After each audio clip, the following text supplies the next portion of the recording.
The following program includes descriptions of graphic and sexually explicit violence. This show may not be suitable for those affected by such descriptions or for young listeners. Parental discretion is advised.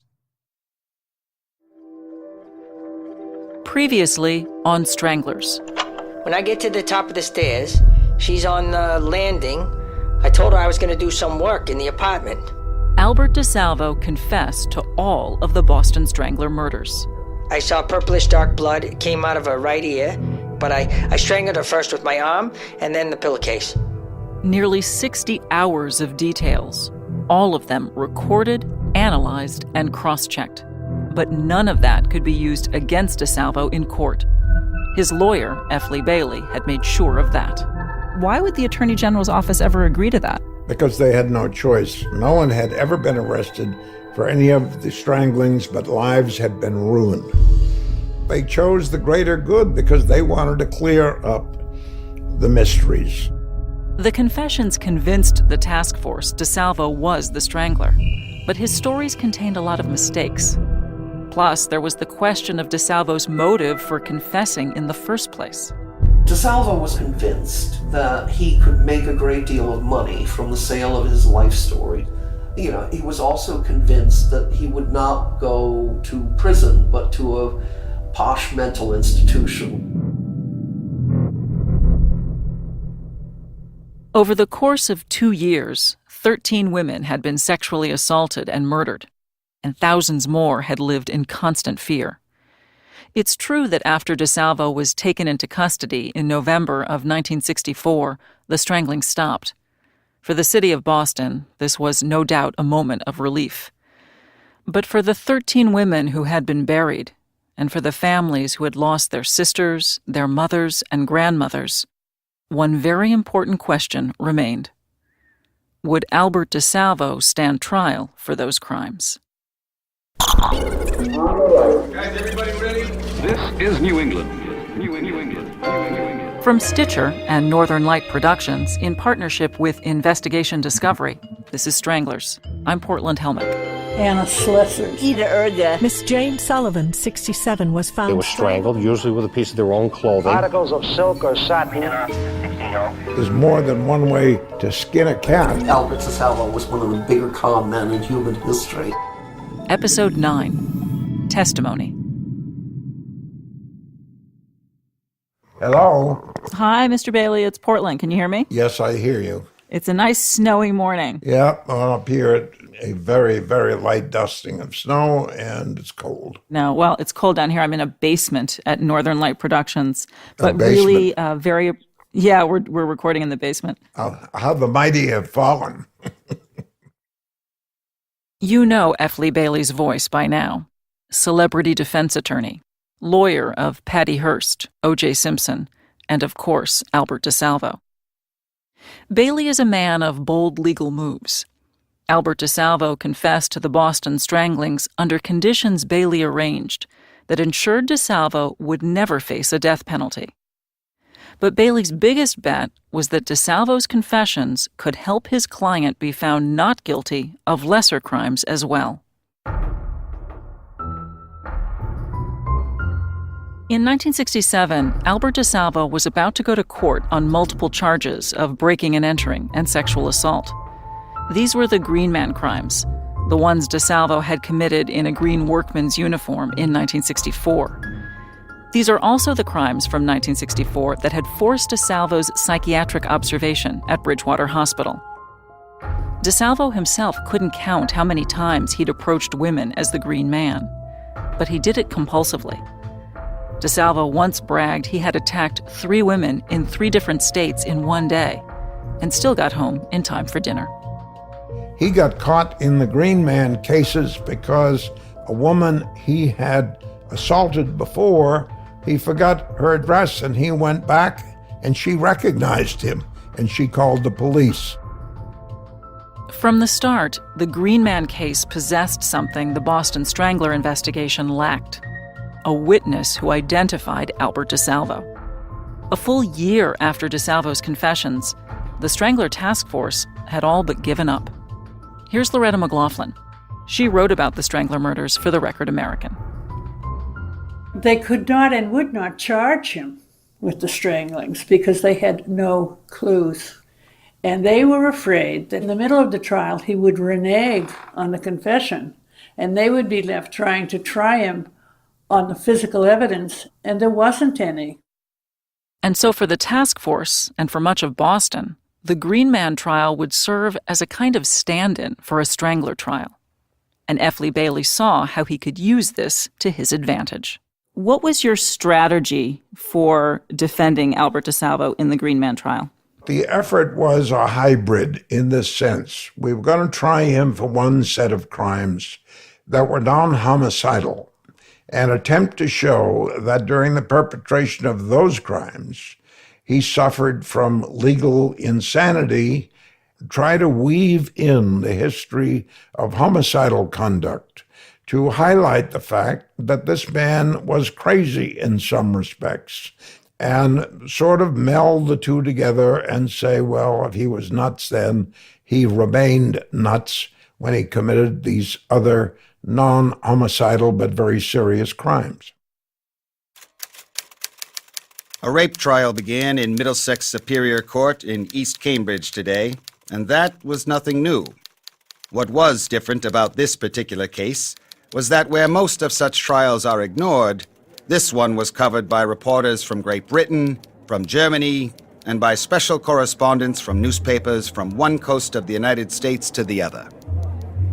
Albert H. DeSalvo, a short, swarthy man, now 35 years old, was brought up to the court from the state mental hospital in Bridgewater. DeSalvo's attorney was It was January in Boston and cold, but people swarmed the courthouse. There was a rope outside, and people stood outside the rope, hoping that someone would leave the courtroom and make a seat available. Their motives for being there were as varied as their professions, or lack of them. A woman who identified herself as a psychiatric nurse said she was there to study DeSalvo, and that she was convinced he is smarter than you and I. One observed she had come to see, quote, what kind of monster this is. When asked what kind of monster she saw, she replied candidly, from here, he looks just like any nice American boy. This nice American boy had spent the last 3 years under observation at a prison psychiatric hospital. The first issue the judge had to decide at DeSalvo's trial was his competency. We're using actors to recreate the proceedings.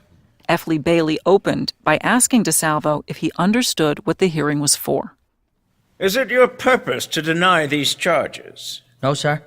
You understand you're unlikely to be freed? Yes, sir. You understand we're not attempting to defend on the merits. That is, we took the case only to prove your insanity. Yes.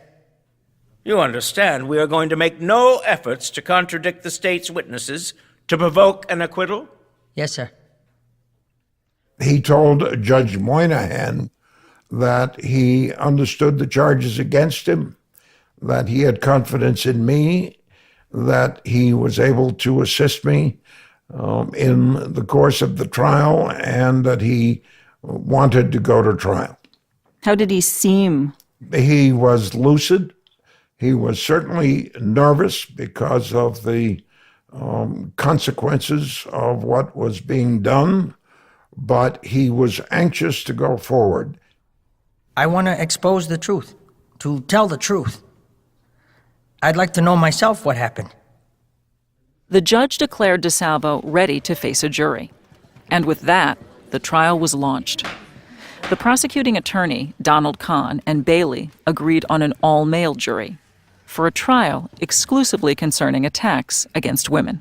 Obviously, we were concerned that any woman would identify with the victims and not want to give DeSalvo any kind of break. May it please the court, Mr. Foreman, gentlemen of the jury. The Commonwealth will offer evidence pertaining to the defendant on 4 separate and distinct cases involving 10 indictments. In his opening statement, Donald Kahn gave a bread and butter description to the jury of what the evidence would show. And the evidence will prove beyond a reasonable doubt, beyond any doubt, that the defendant is guilty as charged on the 10 indictments involving assault and battery by means of a dangerous weapon, armed robbery, breaking and entering, and unnatural acts. And we proceeded in a workmanlike way to put the witnesses on the stand who were victims of one kind or another. Mrs. Martin, to the stand, please. Would you like to be seated, young lady? No. All right, fine. Would you state your name, please? Sarah Martin. Are you married or single? Married. Do you have children? Yes. One. On the morning of October 27th, 1964, Sarah Martin's family left their Cambridge apartment while she slept. Sarah Martin is a pseudonym to protect the victim's identity. And who was in the apartment with you, Mrs. Martin? Nobody. But later on... Will you tell us specifically what happened? I awoke at 9:45 in the morning, and there was a man standing in my bedroom doorway. Can you identify the man who was standing in your doorway? Yes, I can. Who is that? The man standing. May the record show that the witness has indicated Albert DeSalvo, the defendant, as the man who was standing in her bedroom. We stipulate to the identification. How did DeSalvo react when they were testifying? When the women testified, he was not very emotional, but he certainly looked sad. Indeed, if one had to characterize his demeanor throughout the trial, it was stoic, generally, but sad. What was the first thing that was said between you and the defendant after he was standing in the bedroom? I asked him what he was doing there, and he said that he knew me. He said, "You know me." I said, "No, I don't." He said, "I'm a police detective," and he wanted to ask a few questions. I said, "Please go outside until I get dressed." He started walking towards the bed, and I asked him to please leave again, and then he approached the bed and bent over me, and I realized... Could you slow it down a little, please, Mrs. Martin? Apparently his honor is having a little difficulty in following your testimony. Just take your time now.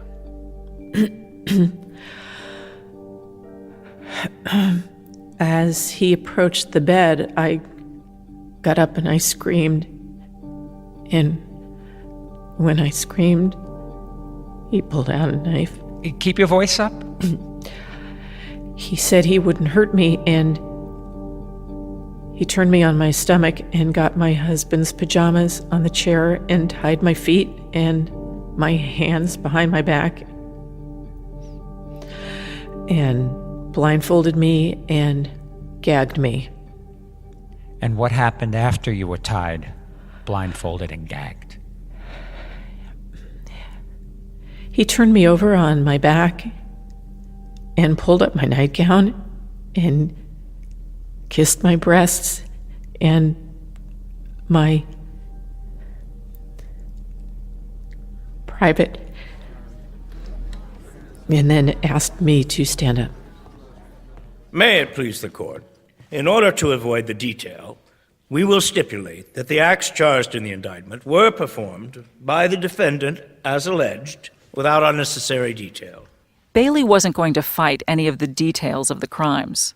And at times, both he and the prosecution said they were concerned for the delicacy of the women in the courtroom. The Commonwealth respectfully feels it is difficult for the witness, but feels it is absolutely necessary. You have the right to go ahead, if you wish. Thank you. What next occurred after he asked you to stand up? After I stood up, he again pulled up my nightgown and kissed me again, and after he started to leave, he asked me to please forgive him and not to tell his mother. He started to leave, and through the gag, I asked him to please not leave me tied up so tightly, and he said he would send his friends back to untie me later. But then he came back and loosened the ties and left.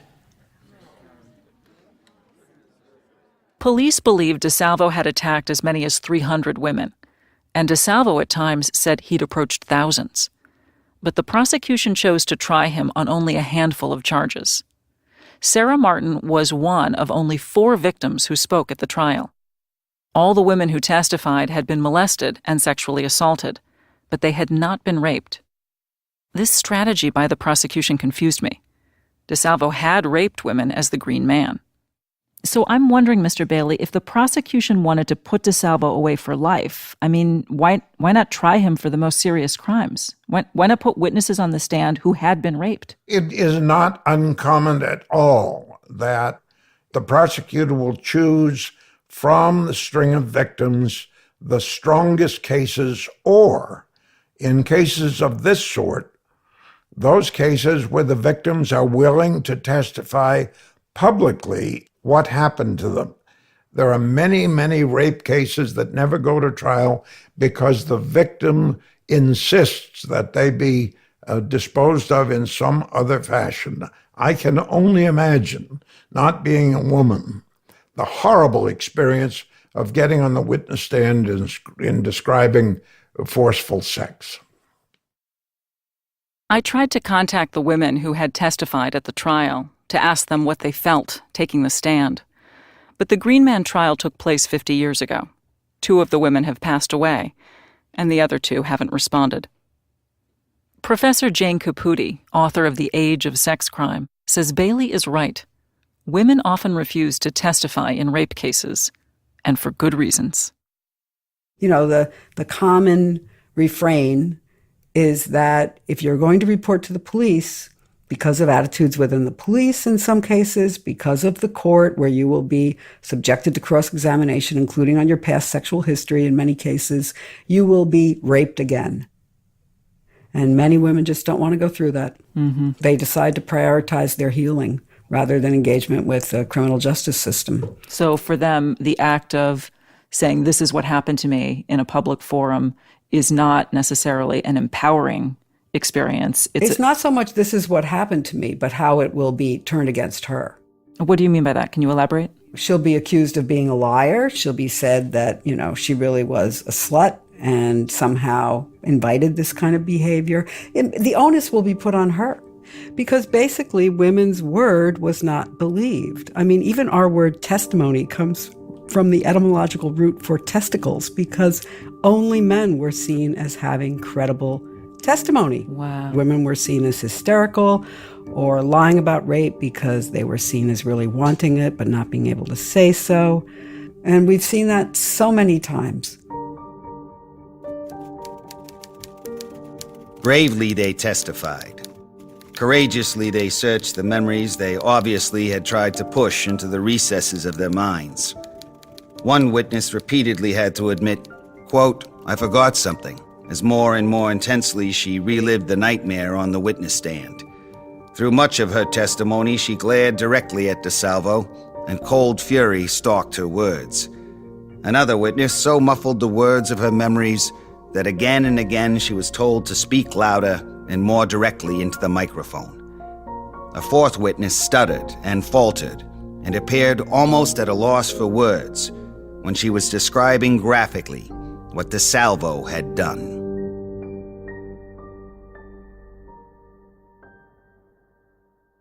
After each of DeSalvo's victims spoke, Bailey was given the chance to cross-examine.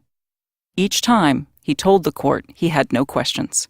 I do not believe I cross-examined any of them, partly because I thought they were telling the truth and partly because there was no way to dispute what they were saying on its face, nor in the grand strategy of things was there any point in trying to impeach or diminish their credibility. They were there, what had happened, and we were trying a case where we were trying to interpret what had happened and transition that to why it happened in terms of the mental condition of Albert DeSalvo. Right, you weren't trying to convince the jury that Albert was innocent of those crimes at all.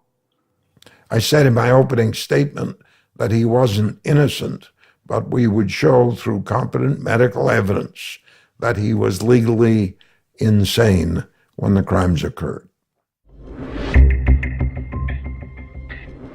After the break, Bailey makes his best case for an insanity verdict by letting DeSalvo's words speak for themselves.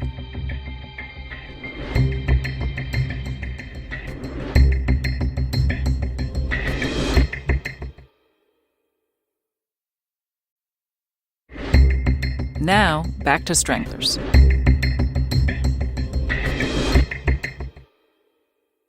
The core of F. Lee Bailey's defense was that Albert DeSalvo was insane when he committed the Strangler crimes and when he acted as the Green Man. In his opening statement, Bailey told the jury DeSalvo couldn't be held responsible. For a period of 18 months, 13 acts of homicide were committed by a completely uncontrollable vegetable walking around in a human body. There is a facet to his personality which he cannot control. He has one of the most crushing sexual drives psychiatry has ever encountered. The Boston Globe reported that spectators in the courtroom gasped when details of DeSalvo's sexual assaults were read out. Bailey's job was to prove that DeSalvo committed all of these violent and lurid sexual attacks without understanding what he was doing or why. Was the defendant at the time of these acts able to determine right from wrong? He was not able to. He had no need to. He thought he was God in his self-created world and had no need to. DeSalvo told me, I know now it is wrong, and I can't answer for before. At the time DeSalvo committed these acts, was he reacting under an impulse? He was reacting to an insatiable, compulsive drive. Was that drive controllable or uncontrollable? It was irresistible. So, Mr. Bailey, it's my understanding that you were trying to prove that DeSalvo passed this irresistible impulse test, that he had no ability to stop himself from attacking women. But I have to say, I'm kind of confused by that because he planned. You know, he wore gloves and he was cogent enough not to leave any evidence. So doesn't that suggest that he premeditated the crimes? That he didn't suffer from some irresistible urge? Well, that may be your opinion, but the two are irrelevant. A streetwise criminal will usually be very careful not to leave tracks behind him. He either wears gloves or he wipes down anything he's touched. He changes his shoes frequently so footprints don't make part of the police file that eventually brings him down. That does not really have any bearing on whether or not, if he feels a very strong impulse to do something, criminal or otherwise, he has the willpower to resist it. I'm very skeptical of that kind of argument. I think it's very much plays into rape myths about men's imperative sexuality. Jane Caputi says the argument that a rapist's sexual urge was irresistible or imperative was an old idea, a long-standing defense of men's worst behavior. Look at the history of law against rape, or just cultural understanding of rape. I mean, up until the feminist movement, you had rape seen as only being committed by sexual deviants, and that it was seen as this, insanity or deviance. And then actually, no, it's not at all. In the late 60s and 70s, you had all these studies that looked at actual rapists and said, there's no mental illness here. These guys are acting out of, the drive for power that they express sexually. If you listen to some of these killers, like James Dobson, he said that he was always fascinated with how all these images of women in the media as available or as objects. And he loved this idea that he could just go take a woman and have her as his. And again, we don't make the leap between like how these kinds of extreme examples of misogyny, these extreme killers think, but it's in our everyday culture that women are, we're much more seen as undressed than men are. We're coded through our makeup and our clothing for sexual allure. We're shown as objects over and over and over again. And again, this is part of a deep culture that sets up the patterns that, yes, most men don't act on, but that some do. Hold it! I think you're going to like this picture. In the late 1950s, there was a popular TV program called The Bob Cummings Show. Starring Bob Cummings. Bob Cummings played a photographer. He was surrounded by adoring women who dreamed of becoming models. I'm a photographer, and I want to learn all about you. Where you live, if you live alone. Do you wish to know these things for photographic reasons? Oh, yes. You see, the more I learn about a model, the better chance I have to capture her. Yeah, on film, that is. I quite understand. In one episode, a group of women lined up. Oh, you just love working with him. He's a doll. And Cummings approached them with a tape measure. Wow.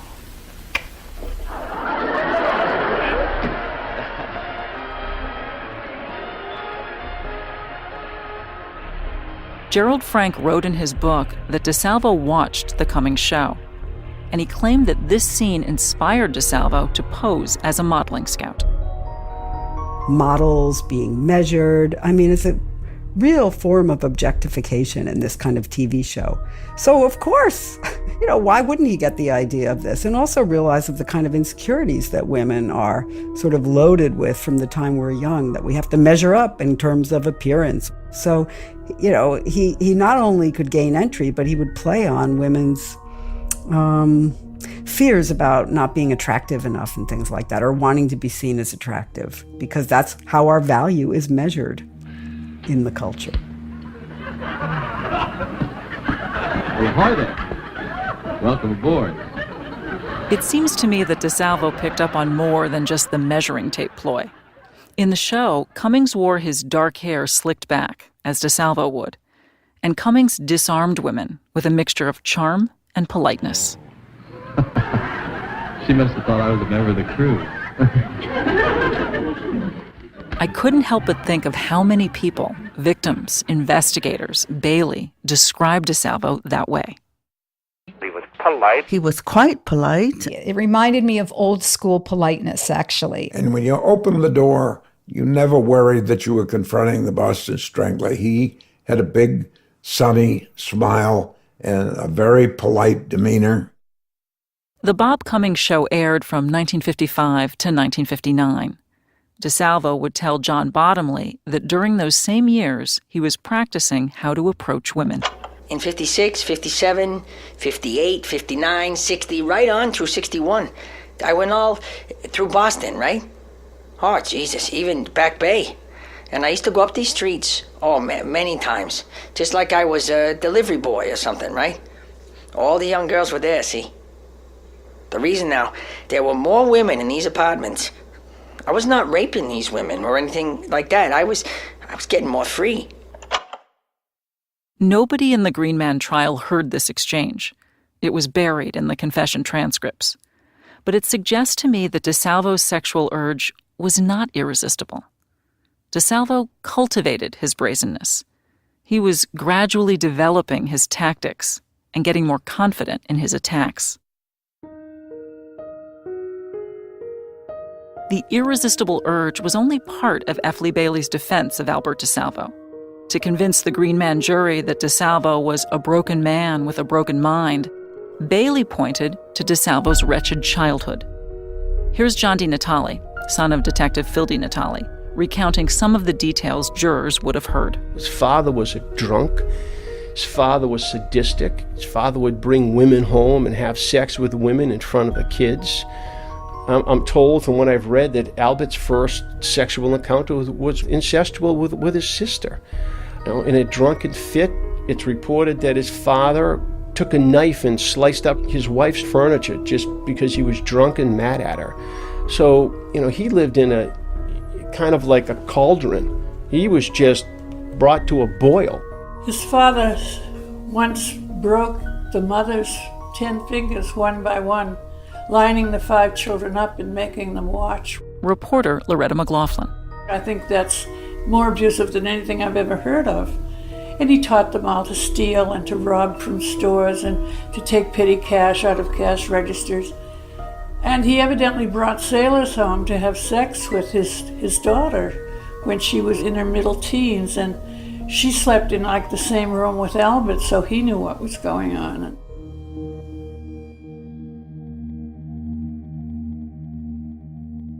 My sense is, if you want to create a monster, we know how to do that. We know what you need to do, and it works. Dr. James Gilligan served as the top psychiatrist at Bridgewater Hospital a decade after DeSalvo was there. Gilligan's also an expert on violent crime and mental illness. He's studied the elements of childhood abuse that serial killers share. First of all, a complete lack of love for the child in the family, and even more powerfully, there's a lack of love for everybody in the family. And they might or might not have been also physically assaulted as children, but they were psychologically and emotionally and mentally assaulted.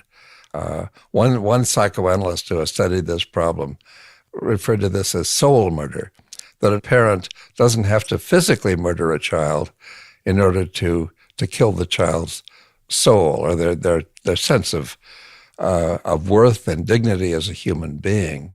For some, the traumas of childhood can lead to psychosis, like schizophrenia. But according to Dr. Gilligan, mental illness is not the root cause of extreme violence.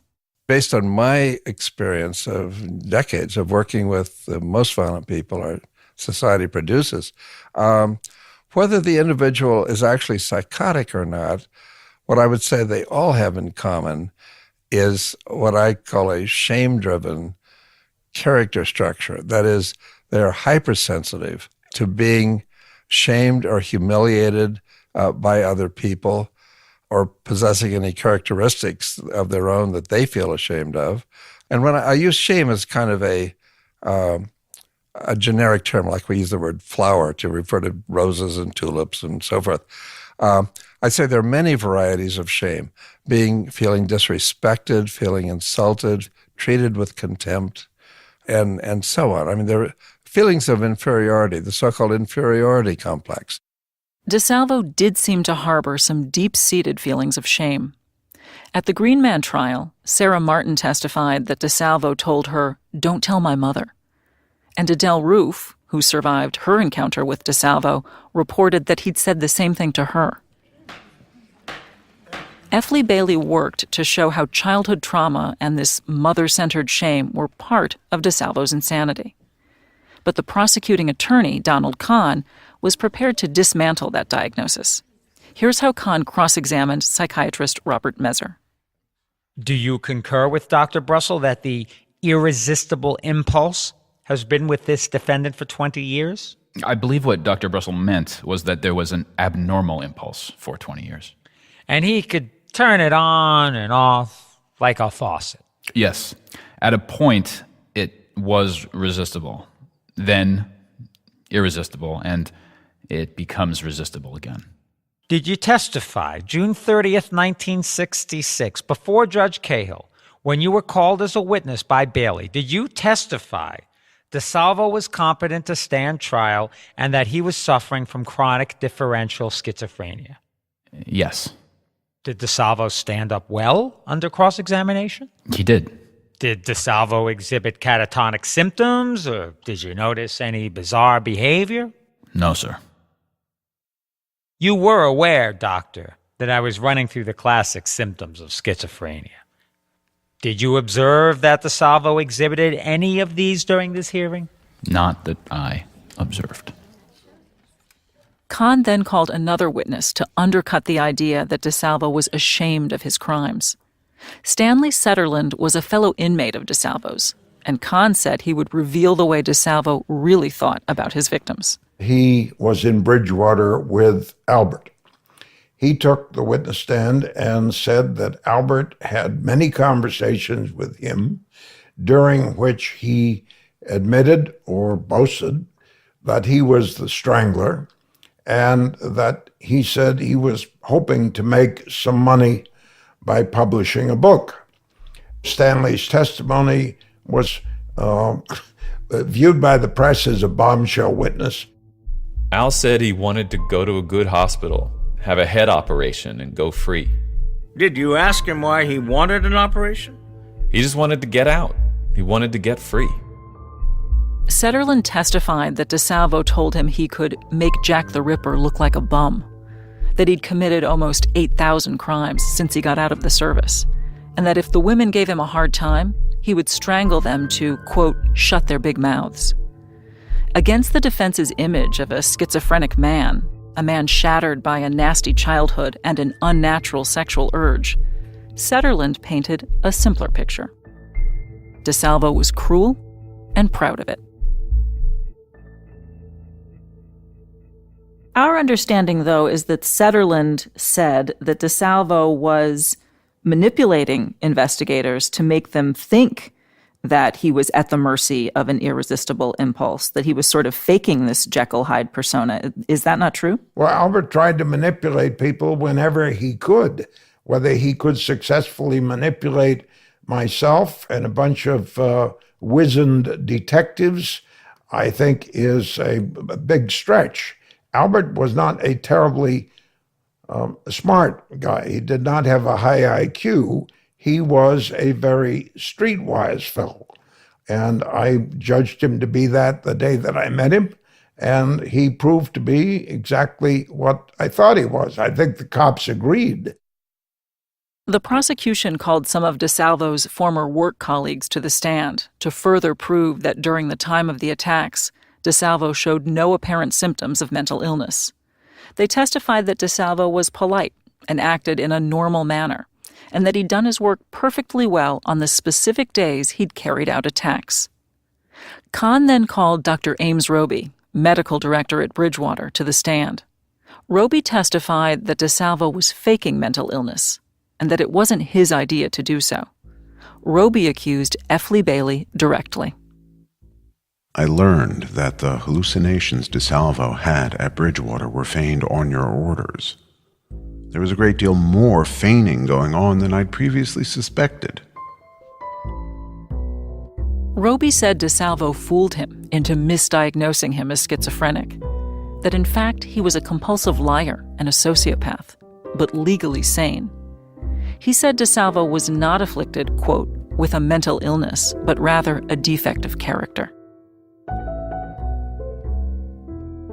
Bailey tried bringing in his own star witnesses, the leaders of the Strangler task force, John Bottomley and Detective Phil Natale. He hoped their testimony might sway the jury through the pure shock of those crimes. But Kahn objected, and the judge agreed. The Strangler murders were outside the scope of the trial. And so, the attorneys made their closing statements. Albert H. DeSalvo, self-confessed Boston Strangler, sat like a playwright, attending the hit run of his own show, when the curtain rang down Wednesday on his trial in Middlesex Superior Court. He sat unobtrusively in the courtroom, yet consciousness of authorship sometimes showed in the half-smile on his lips. He sniffed many times as his star performer, Attorney F. Lee Bailey, delivered his summation of the case, always referring to the defendant as Albert. Frankly, I don't care if they call him a sociopath or a schizophrenic. Either one of them is a mental disease or a defect.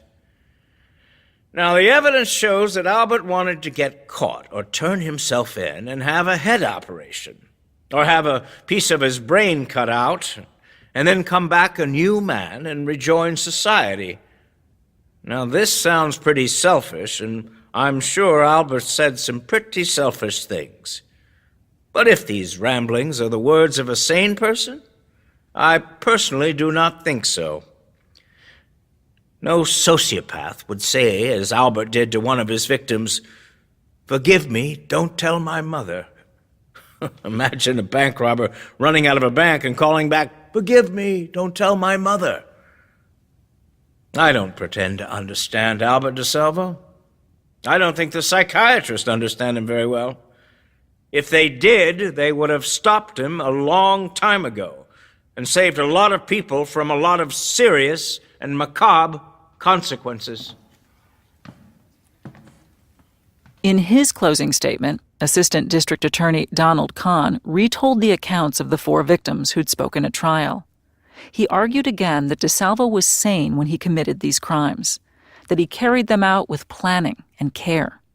And Kahn warned the jury DeSalvo, the expert liar, wanted to fool them too.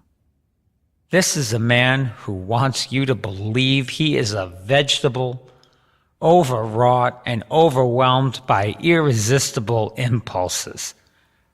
Don't be dissuaded by his cuteness and cunning. You're going to have to live with your conscience when you get out of here, just as I am with mine.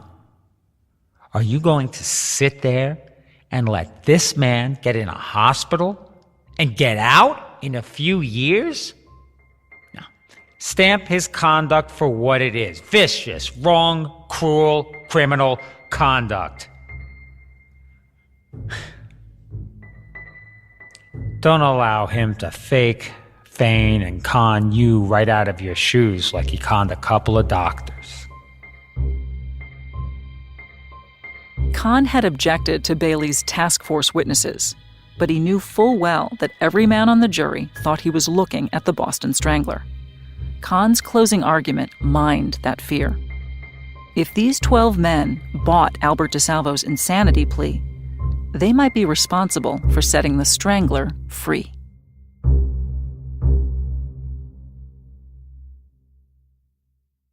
After the break, the jury decides if Albert DeSalvo is insane or guilty.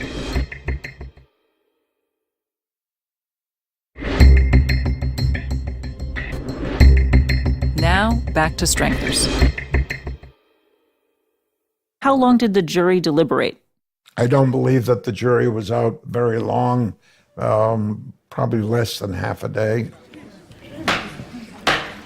Will the jury please rise? Mr. Foreman, has your jury agreed upon its verdict? Yes, it has. When the jury came back, I knew immediately what the verdict was because they wouldn't look at me and they wouldn't look at Albert, and that's a surefire sign that you've got a guilty verdict. If they look at the prosecutor and smile, that drives a stake through the heart.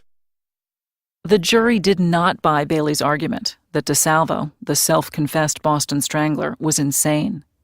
They found him guilty on all counts of breaking and entering, robbery, and assault. And so when they read the verdict, how did you feel? I was unhappy, to be sure, and when the press asked me for my judgment, I said, we have just burnt another witch. And by that, I meant that the public was so afraid of DeSalvo that they didn't want to deal with him on any level, nor require or encourage authorities to deal with him.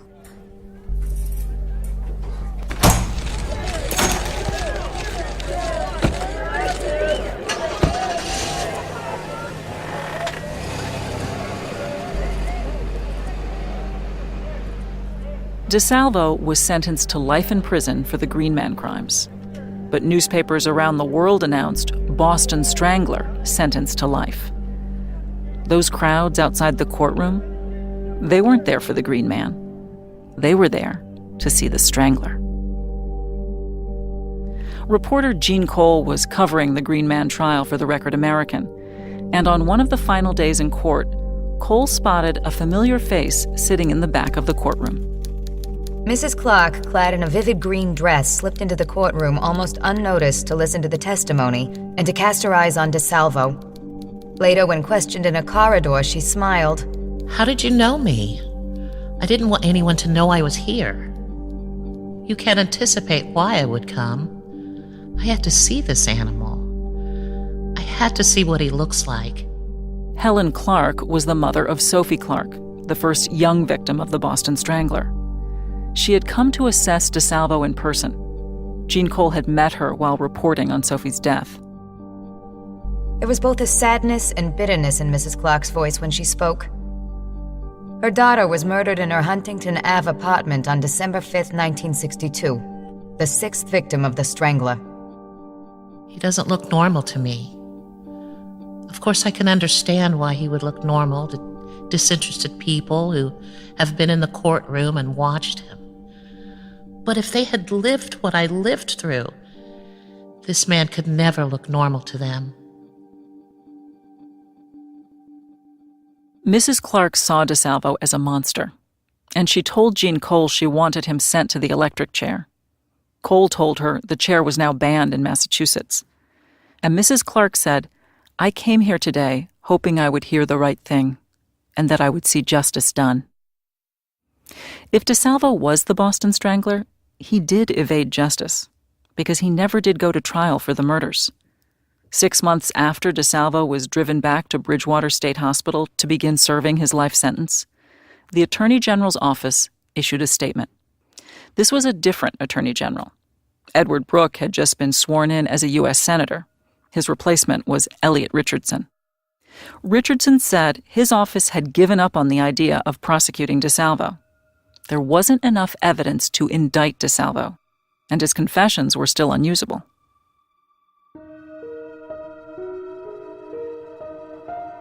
Richardson's statement also acknowledged, almost offhandedly, something extraordinary: that his office believed more than one person was likely involved in the strangling murders.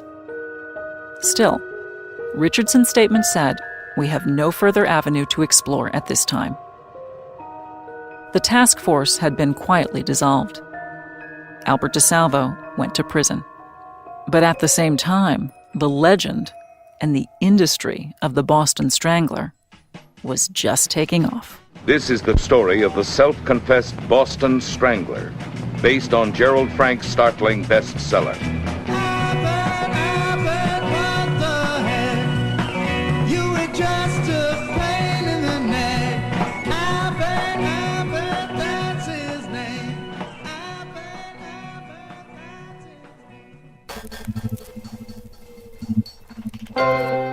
Stranglers comes from Stitcher and Northern Light Productions in partnership with Investigation Discovery.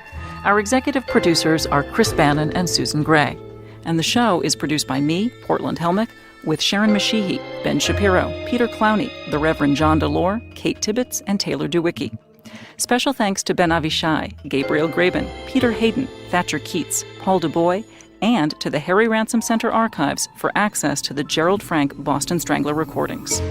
The actors who appear in this episode are Audrey Rappaport, Jeff Picillo, Daniel Mooney, Claire Taylor, Jesse Beecher, Peter Clowney, R. Ward Duffy, Ned Van Zandt, Rebecca Gibble, Robert Creighton, Thatcher Keats. Original scoring is by Allison Leighton Brown. Stranglers is produced with the assistance of John D. Natale of D. Natale Detective Agency in Boston. To learn more about Detective Phil D. Natale, his sons, John and Richard, and the world of private investigation, you can read John's memoir, The Family Business Memoirs of a Boston Private Eye, available at www.familybusinessthebook.com or Amazon. To read more about Phil's investigation of the Strangler case and view the web series and documentary showcasing his files, visit www.strangleholdthemovie.com. You can find Stranglers through a lot of the great podcasting apps, including Stitcher. If you subscribe on iTunes, please take a minute to rate and review this podcast. It helps other listeners find the show. I'm Portland Helmich. Thanks for listening.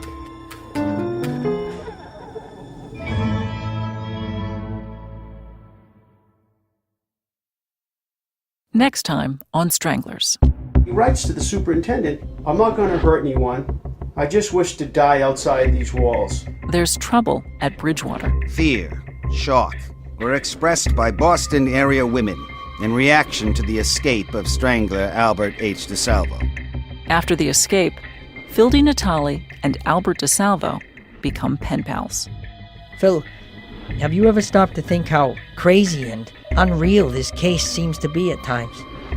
And the Boston Strangler takes hold of the box office. Oh, I don't know, man. I don't know what's happening to me. That's next time on Stranglers.